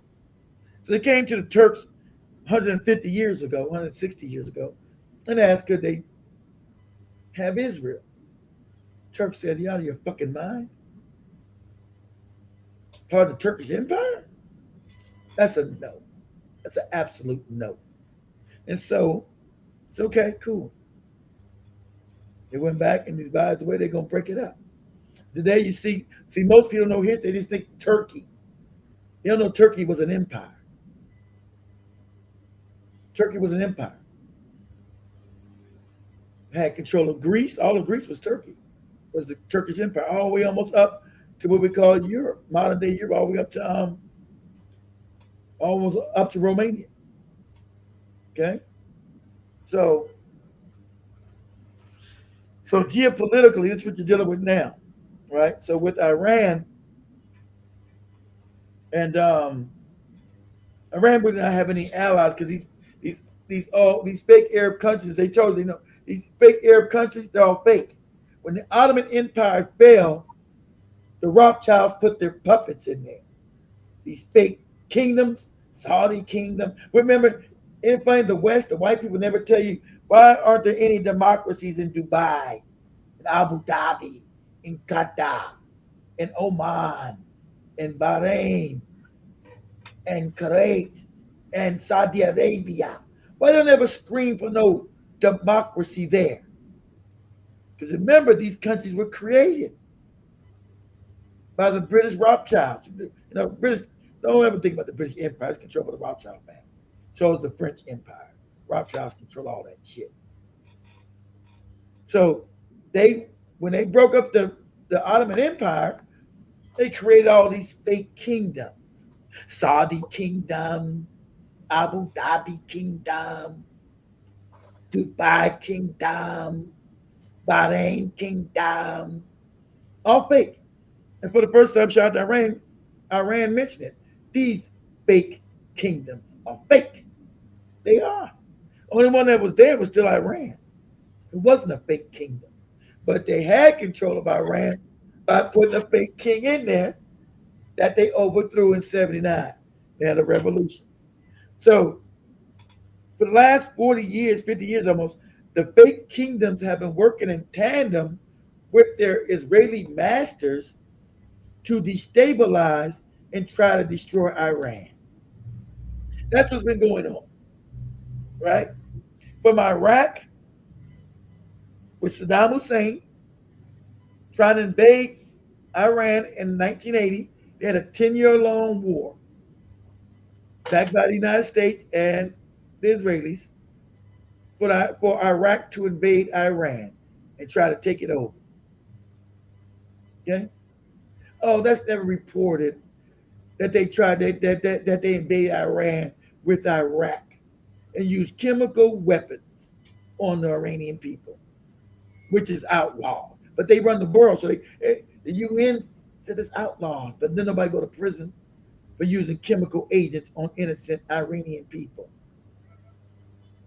That's what these savages did. And if you guys are thinking about chemical warfare, ain't nothing nice. Biological and chemical warfare. That's what they did with the goopy Africans. Biological warfare silently. Well, you got AIDS running crazy. Biological warfare. Silently. That these moronic Africans think that they had sex, they got AIDS. Okay. You come from conservative cultures, so you get AIDS to no sex. Biological warfare. But so Iran not capitulating. This is making the people upset, the people in America and Europe upset. We rule. We're supposed to rule everything. We're supposed to rule everything. Nobody escapes our goddamn rule. Not no fucking African, not no goddamn Arab, nobody. Your rule falls under us. Period. Or there will be savage actions against you. So Iran, and that's why everybody's all surprised that Iran was able to defeat them. Everybody's like, what? The Chinese are fucked up. The Russians are fucked up. Everybody's all messed up, right? And Iran has now gained, see, through fighting, Iran has now gained a level of respect like that they never had, like they said. You know, they put all these hostile fake countries around these fake kingdoms. It's like all the African nations are all fake. Kenya, Ghana, it's all fake. White man created them, still controls them. They're fake. So that's what all these fake Arab countries are. They're fake. They're all fake. They're all phony. These kingdoms are all phony. And so that's why they had to capitulate and allow American bases into their countries to have strikes against Iran. Because they don't run these. Could be Arabs don't run shit, but they know. Not on the global scheme, not as far as world power is concerned. And so Iran has broke that template. So now they're now putting the sanctions. Remember, they through the MOU, they were supposed to release the Iranian sanctions, give them back their money, and allow them to have control of the straits where people can come in and out. It's almost like a toll system. You can come out, you can come and get your oil and leave, but it's a $3 million toll. And the world goes back to normal. You just got to pay us our money. But white people, they can't accept this. That's them not having control. And that's not acceptable for white people not to have control of the planet. This is unacceptable. And so everybody, you can see the Senate, Democrat and Republican like tearing out their hair. But this can't be we won't allow this, but they can't stop it. Because look, if you got the American military industrial complex has been exposed as a fraud. These fucked up overpriced weapons that don't work.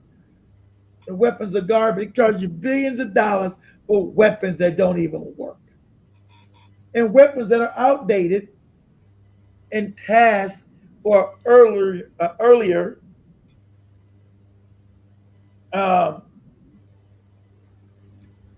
war period, right? Wars now run asymmetrically. They're not run by battleships showing up on your shores and asking you to, pull down your pants and touch your ankles. You can't tell people to just pull down their pants and touch their ankles no more, while you rape them. So you thought you'd go to Iran and tell them, pull down your pants, bend over and touch your ankles. And that didn't work. It's not going to work now. See, Iran has enough firepower now to withstand an American attack. So let me fast forward this before we run out of time. We got 30 minutes. So America decided to be slick and, of course, not follow no rules because these white men are not trustable about their power. So Iran said, okay, you can use our straits, right? No problem. You can use us. You just got to you got to pay us. When they told them for 60 days, you can come in for free, get your own lead. But after 60 days, we're going to start charging ships. So America said, F you, fuck that. We're going to go where we want to go. So we're going to take our ships along the borders of Oman. And so since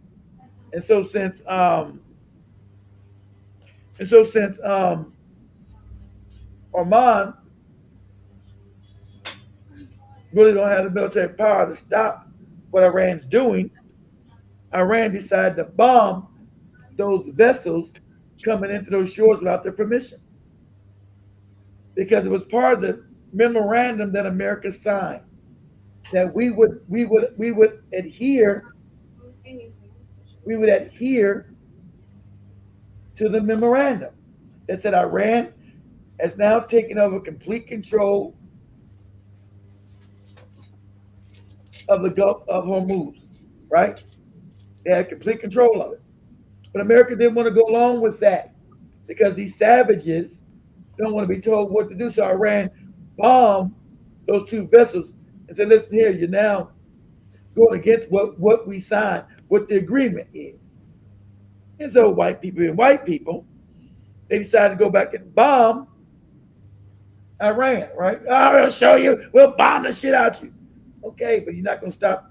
You're not going to change the situation. Yeah, you can bomb us, but you can't change the situation on the ground, us having control of the straits. It's not going to stop the global economy from collapsing. You're not going to stop that.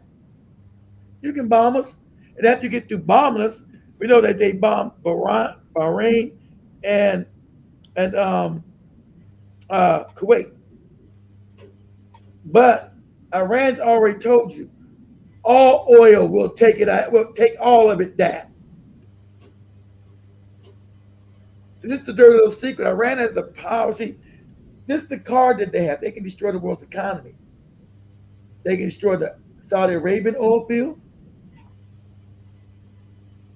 the Emirates oil fields, which is Abu Dhabi, Dubai, all these goopy fake Arab states, Bahrain, Qatar, Oman, Kuwait. Take it all down. Europe doesn't have any oil. I mean, ain't it funny? These savages have ruled the world. They don't have any resources. Isn't this funny? The savages that run the world with their fake scams, fake banking schemes, don't have any real resources. So when Iran blows all this shit up, they're done. But now, see that? Ain't it funny? They now run to the African Dangote to please give them oil refinery products, which they said when it was open, oh, this goofy nigga, his stuff don't work right. Because remember the scams to keep Africans on the bottom. They told Dangote his oil refinery was garbage and they didn't need it. But now the Europeans have run to Dangote, please, nigga, give us oil to keep our country going. Right? Because Iran holds all the cards in the straits. And that's where Europe gets the majority of its oil supplies. Because Europe doesn't have any resources. It's poor. It's going to go back into poverty. So the savages are upset that they're about to go back into poverty. Where they came from. And see, they don't have the numbers anymore to project this savagery around the world. So that's what they're talking about. They were threatening Iran. We're going to put boots on the ground. First of all, you don't have enough people. Okay? They put boots on the ground. Secondly, where are you going to put them at? What ground? Iran makes thousands of drones a day. So where are you going to stage these where are you going to stage these boots on the ground at? Where Iran won't just completely wipe them out. See, warfare has changed, asymmetrical now. See, so America can't get past this because our military was built for the war 100 years ago. It's been exposed now. They've been getting trillions of dollars every year from the American taxpayers to make garbage. So now you know it's a money laundering scheme. It's a money laundering scam to make garbage weapons that don't work. To make white people billionaires for garbage shit. It's a laundering scam. So when it had to go to real war, it can't. Shit don't work. And it's outdated technology. It can't defend nobody, nor can it take out a country. And the fact that these goopy weapons that they do make that don't work takes years to make. Not only that they're garbage and they don't work, they take years to make because American manufacturing power is garbage. It's garbage. America don't have real manufacturing like China does anymore. So it takes years to make weapons that don't even work. So you can't even fight the war against Iran because you don't have the weaponry. And when you do build them, it's going to take you 5 years. And the 5 years that it takes you to build them, you'll use them all in a month. The 5 years, this is how unsustainable. And Iran knows this. Iran talks about it openly. It's funny. It'll take you 5 years to build a goopy stockpile of weapons. It don't work. Over budget, billions of dollars of garbage. And you'll use that in a month fighting Iran. And then you say, oh, we need a ceasefire. We need a memorandum of understanding. So you go back and build another 5 months, another 5 years to build weapons that you can only use in a month. It don't work.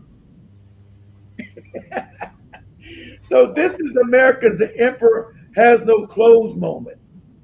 This is their moment. And they're scared to death of it. So this is them lashing out, and the only thing white people know how to do, their savagery. So now they're bombing the shit out of Iran. Boom, boom, boom, boom, boom, boom, boom, boom, boom, boom. All night long they've been bombing Iran, just blowing up innocent people. But the reality on the ground is that Iran telling you, hey, yes, you bombed the shit out the country. Good. Good looking out. You did that. You did that thing. But we still control the oil flow. We still control the Strait of Hormuz, and no oil for you or Europe or Africa. You get it? Get it now? Yes, you bombed us. Yeah, you did that. You bombed the fuck out of it. Blew up buildings, kids, schools, hospitals, gas stations. We already told you, you fuck with the power, and that's a wrap. Put us in the dark, and that's a wrap. Iran already told you, fuck around with our power system and our water, and that's a wrap. We're going to bomb Saudi Arabia back into the Stone Age. We're going to bomb Abu Dhabi and Dubai. They already told you, Abu Dhabi and Dubai will cease to exist. So you motherfuckers living in Abu Dhabi and Dubai, you goofy Africans, they already told you. I'm sure Professor Morandi told you better leave. You better get your ass out of there. We told you. You better go. Because we're going to wipe it off the map. And the funny thing is, everybody now knows they have the technical ability to do it. There's no more talk. It's not Iran just blowing smoke up people's asses. Not talk. Everybody knows they got the capability. Everybody is now giving Iran a show of respect. I told you, you got to fight people. Now everybody's giving Iran respect. Pakistanians, the goopy Indians. Everybody's giving Iran all this respect now. Russians, Chinese. Oh shit, you Iranians are y'all ain't to be fucked with. Yeah, nah, we're not gonna open our asshole. We're not gonna bend over, take down our pants and touch our ankles. We're not gonna do that. So I'm gonna let Joby show these videos. What she's gonna show? Okay. Half an hour late. Got half an hour. So we'll go with you.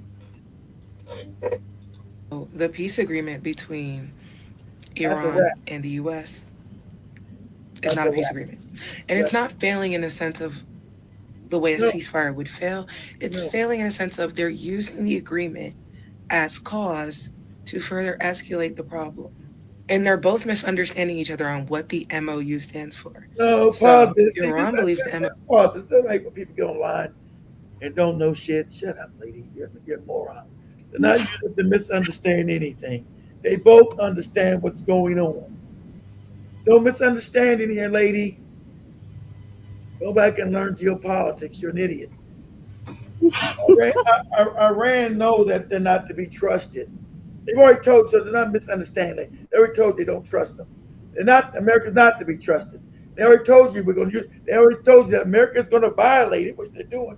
But we're going to get what we can get while we can, because we know America's going to start this war again. So we want to use them getting our money so we can start rebuilding our weaponry. So when these savages attack us again. So there's no misunderstanding, lady. They understand that America is going to attack them, and they're not to be trusted. So they said we need our money. We need to be able to ship our oil out of here and get money from it, because these savages they're not going to do right by this memorandum that they signed Because I told you, and like Joey learned that white people don't never do right. They don't never keep their agreements. That's what Iran already told you, lady. They'll never keep their agreements. You got them online, tell you, we don't expect them to keep none of this. But why is doing it? We're gonna rebuild our shit. We're gonna sell our oil. We're gonna get our damn money back because we know we're not. They already told you, lady. There's no America's not gonna buy it. They probably didn't think it was gonna be this quick. They said we already know America's not gonna buy none of this. They're not gonna buy it, but we're gonna try to get our money, and we're gonna try to sell our oil because we know this savage is coming. He's not gonna buy by nothing he agreed to. We already know it. But go ahead, Joe. Let's see this. White people go ahead. On Iran, but is it the end of the so-called ceasefire? Let's start with what we know. One, this is not the first time since the U.S. and Iran signed that memorandum of understanding in mid-June that the U.S. and Iran have, according to each other, violated the MOU and then the attack. According to each other. It's not according to each other. America has violated. Iran has not. Iran has did everything they said they were going to do according to the memorandum. This is how you get propaganda, white goopy talking points. That's not what happened. America has violated the memorandum of understanding. Iran has not. Iran told you that America would do it. And remember, America even tried to assassinate the people before they even signed the goofy agreement. They tried to kill. This is how savage these white savages are. America talking about Israel and we're going to try to assassinate the people who were going to sign the agreement with America. They were open for assassination. Well, Trump said, we're going to blow them up. We're going to blow them out the sky. Now I'm going to sign an agreement with Joe. Said, Joe, you know, we've had beef. Let's put away our beef. Let's sign this agreement. And Joe says, okay, where are we going to meet? I said, we're going to meet downtown or what they call Africa. We're going to meet the central, the CBD of Nairobi at a nice restaurant where we can both be on equal plane. We're going to sign. And Joby's coming. Said, but I'm going to blow Joby ass up. I'm going to kill her ass when she shows. I'm going to blow her ass up on the way coming there. I'm going to shoot her in the head. Well, why am I going to come? You're going to shoot me in the head. We're going to come to sign this agreement. Why would I show up? That's what America told Iran. We're going to kill you. We're going to shoot you in the head. Go ahead, Joe. See this white man saying. Has attacked Iran again in retaliation for Iran attacking 3 commercial ships in the Strait of Hormuz. Iran said the ships did not follow the path it wanted them to follow. Iran is claiming ships can only go.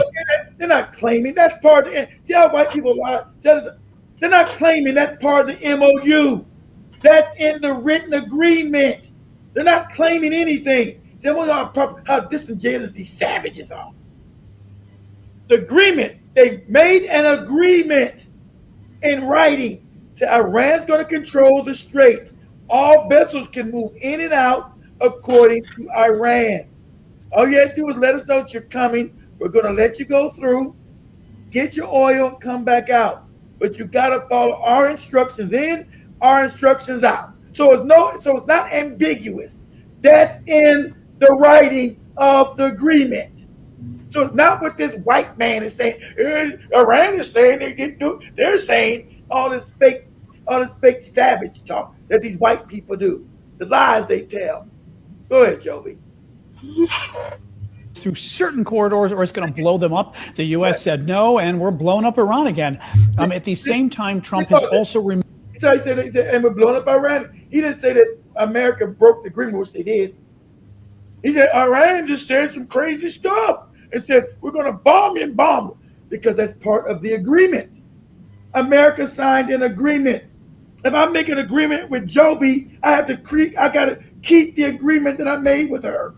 If I don't follow the agreement, I breached the contract. There's not no, Joby said some shit, I said some shit, and some shit happened.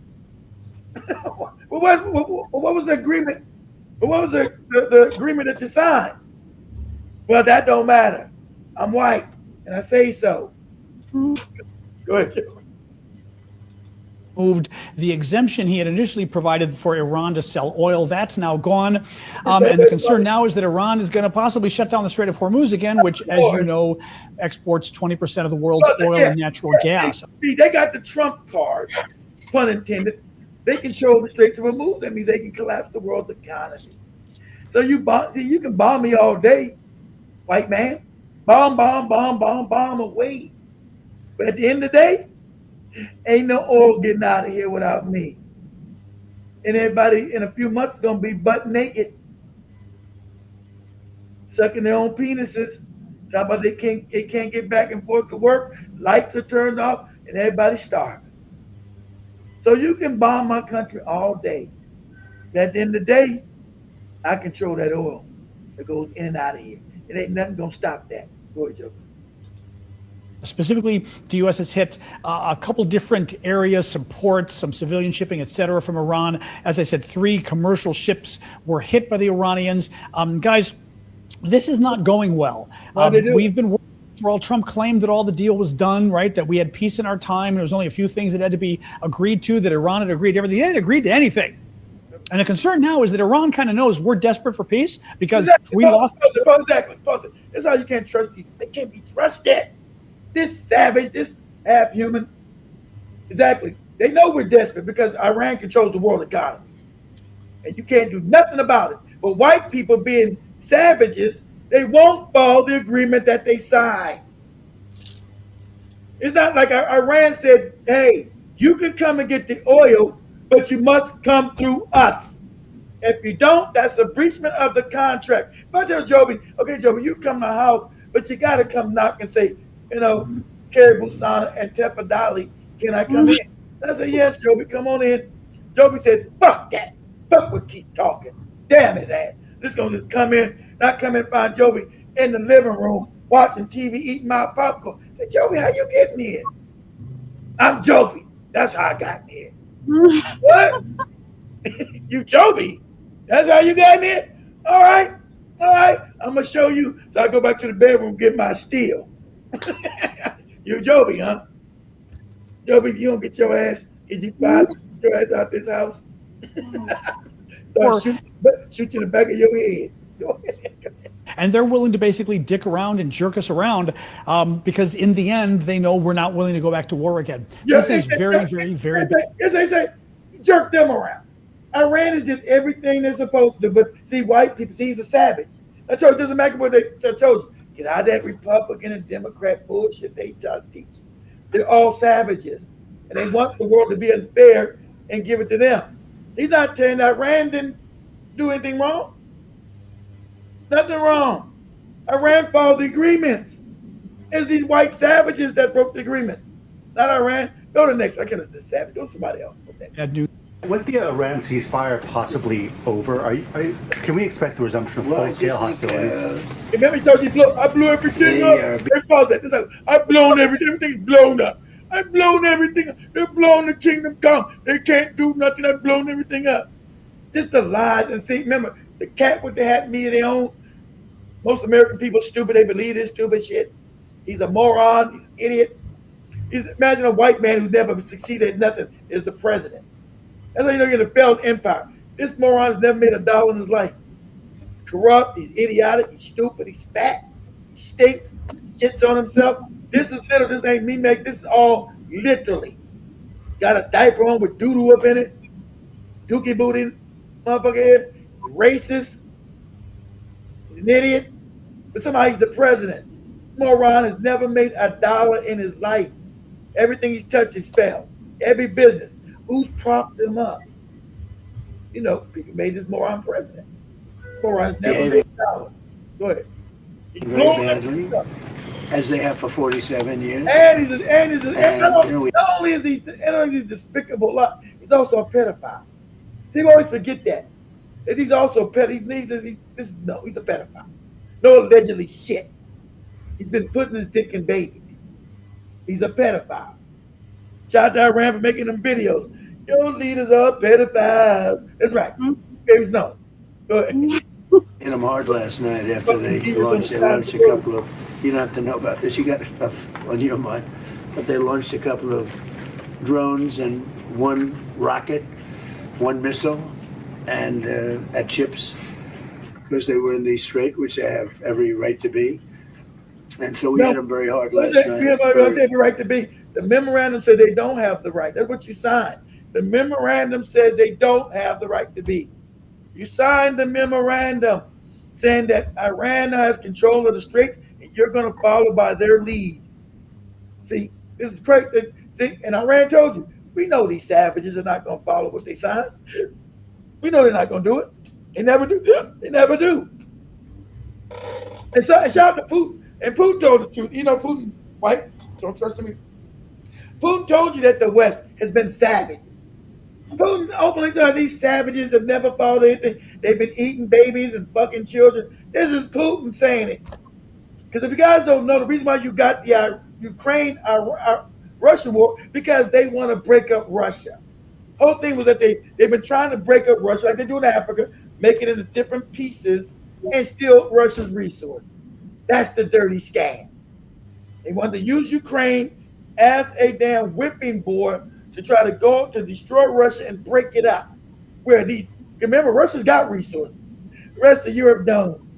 So they want to break up Russia and able to make 5 different countries out of it and control its resources. Same way they want to do in the Congo, Sudan, Guinea Faso, same shit in Africa. Break it up and control the resources and keep everybody impoverished, fucked up. That's this savage's goal. That's what they do globally. Go ahead, Joe.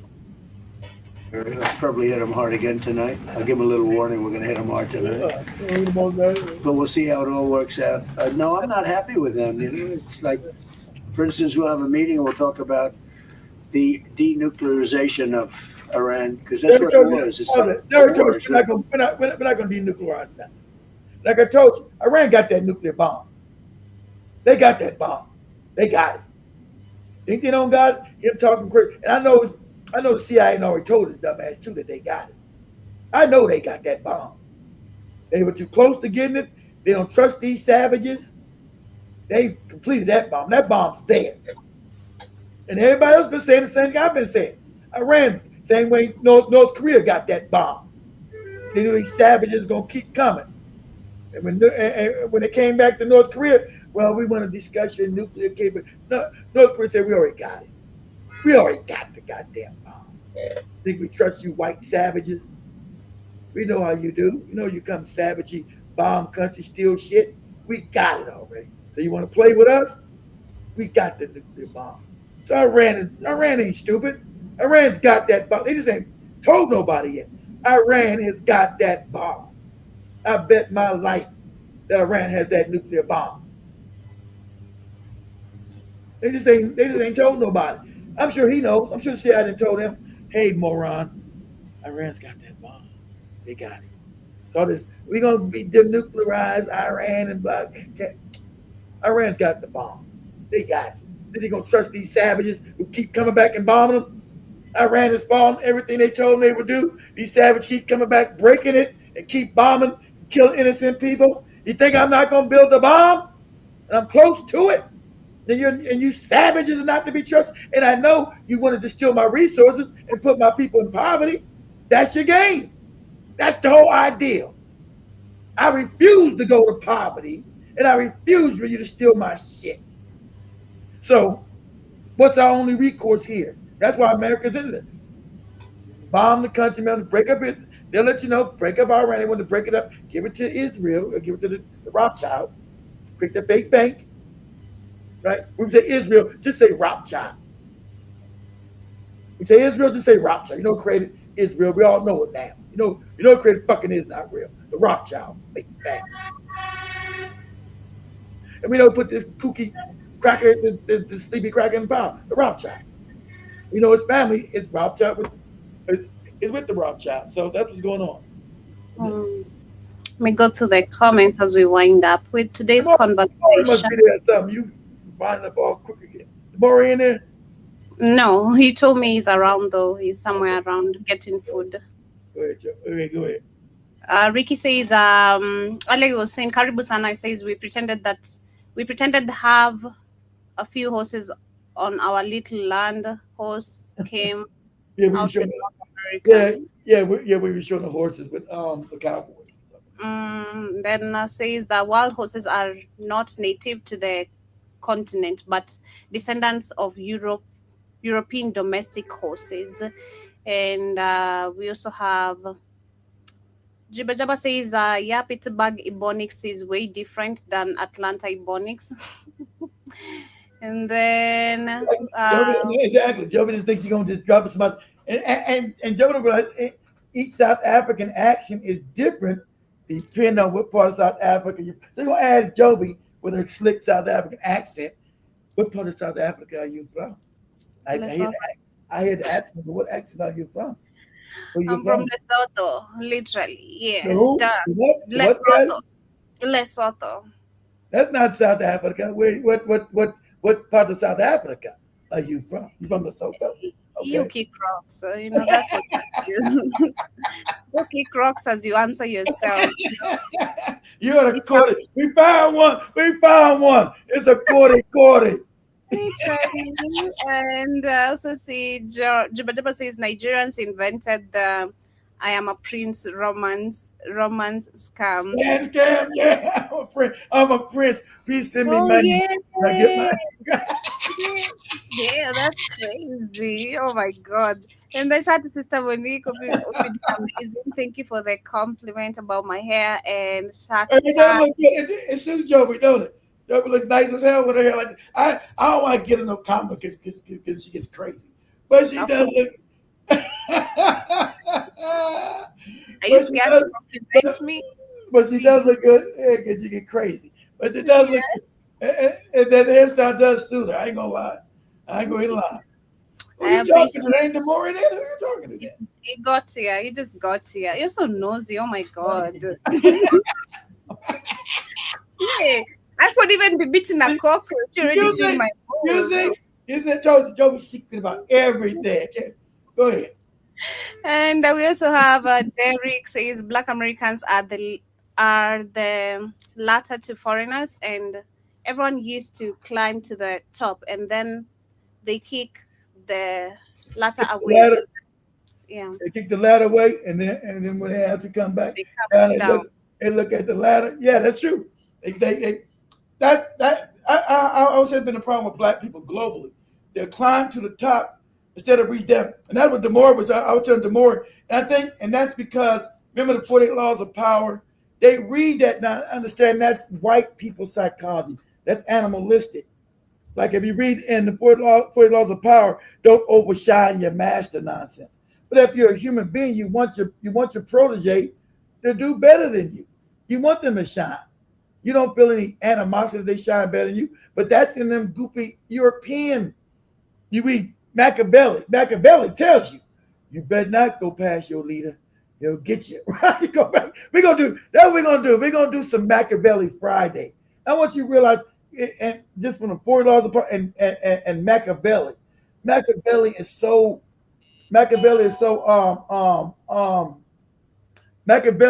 animalistic. You know, the Don Machiavelli.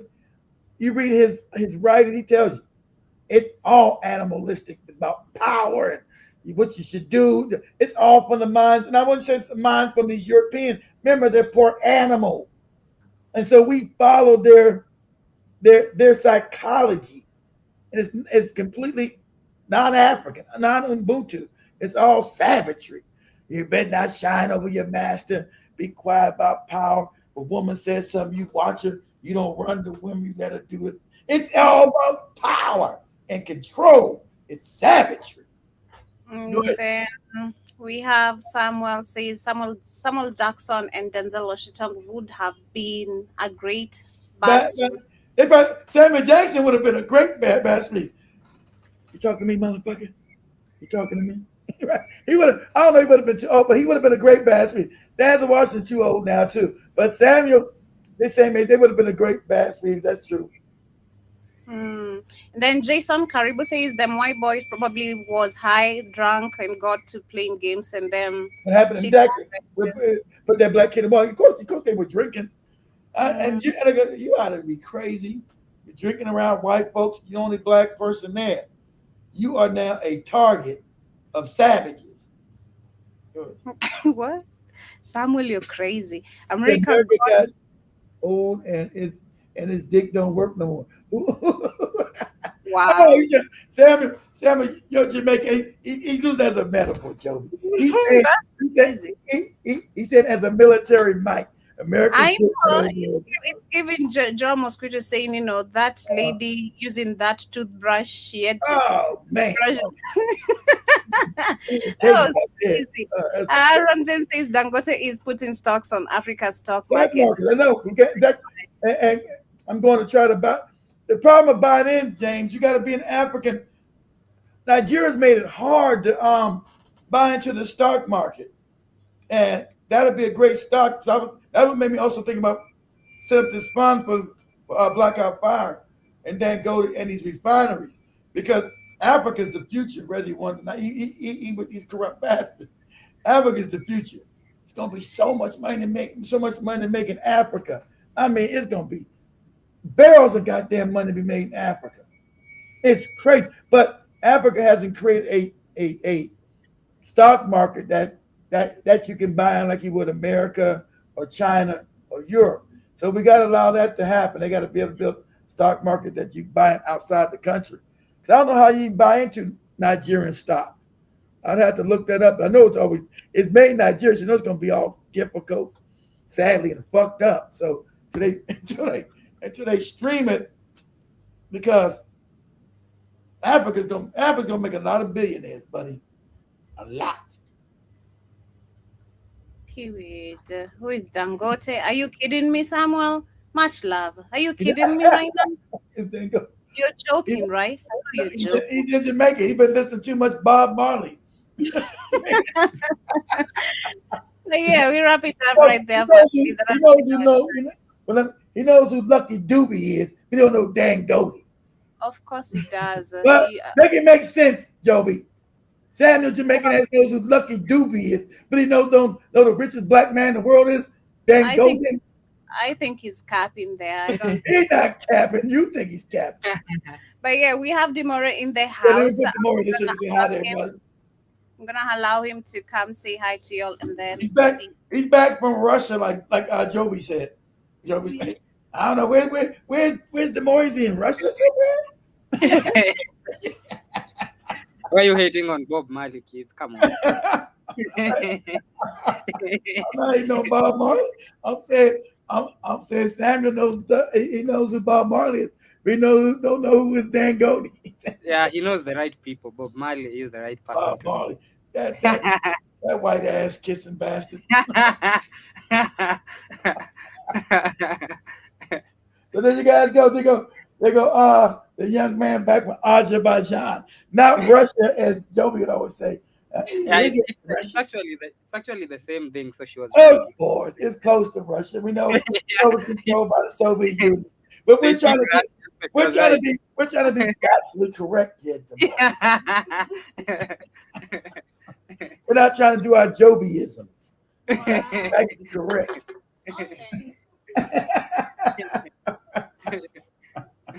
You know, there's a lot of Russian people there. Okay? Yeah, they actually speak lots of Russian. They speak a lot of Russian, exactly, because they were once part of the Soviet Union. So we know that. So that's them becoming a free satellite state over there. Them, Armenia and Chechnya, and Georgia. You know, Chechnya still run around fucking cats. But hey, what can you do about it? Hide your cats around the chest.